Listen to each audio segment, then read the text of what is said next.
کیا تمہیں معلوم نہیں کہ آسمانوں اور زمین کی سلطنت اللہ ہی کی ہے اور اللہ کے سوا تمہارا کوئی دوست اور مددگار نہیں، اور مشرق اور مغرب سب اللہ ہی کا ہے۔ تو تم نے جو کچھ مانگا اس نے اس میں سے جو تمہارے لیے مناسب تھا تمہیں دیا، اور اگر تم اللہ کی نعمتوں کو شمار کرنے لگو تو شمار بھی نہیں کر سکتے۔ حقیقت یہ ہے کہ انسان بہت بے انصاف، بڑا ناشکرا ہے۔ اور جو لوگ صبح و شام اپنے پروردگار کو پکارتے اور اس کی خوشنودی کے طالب ہیں، ان کے ساتھ صبر کرتے رہو، اور تمہاری نگاہیں ان میں سے گزر کر اور طرف نہ دوڑے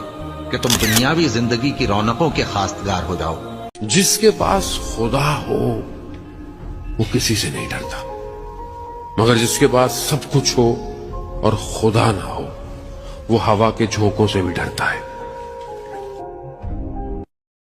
اور ہم جانتے ہیں کہ ان کی باتوں سے تمہارا دل تنگ ہوتا ہے، تو تم اپنے پروردگار کی تسبیح کہتے اور اس کی خوبیاں بیان کرتے رہو اور سجدہ کرنے والوں میں سے ہو جاؤ، اور اپنے پروردگار کی عبادت کیے جاؤ یہاں تک کہ تمہاری موت کا وقت آ جائے۔ اے ایمان والو، جو رزق ہم نے تمہیں دیا ہے اس میں سے وہ دن آنے سے پہلے پہلے اللہ کے راستے میں خرچ کر لو، جس دن نہ کوئی سودا ہوگا، نہ کوئی دوستی کام آئے گی اور نہ کوئی سفارش ہو سکے گی، اور ظالم وہ لوگ ہیں جو کفر اختیار کیے ہوئے ہیں۔ اور دیکھو، ہم تمہیں آزمائیں گے ضرور، کبھی خوف سے اور کبھی بھوک سے اور کبھی مال و جان اور پھلوں میں کمی کر کے، اور جو لوگ ایسے حالات میں صبر سے کام لیں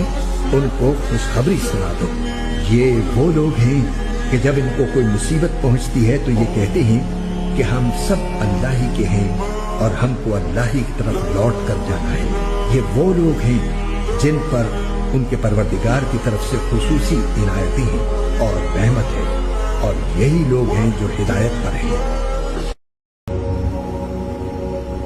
اللہ نے فرمایا کہ ڈرو مت، میں تمہارے ساتھ ہوں کہ سنتا اور دیکھتا ہوں، سو تم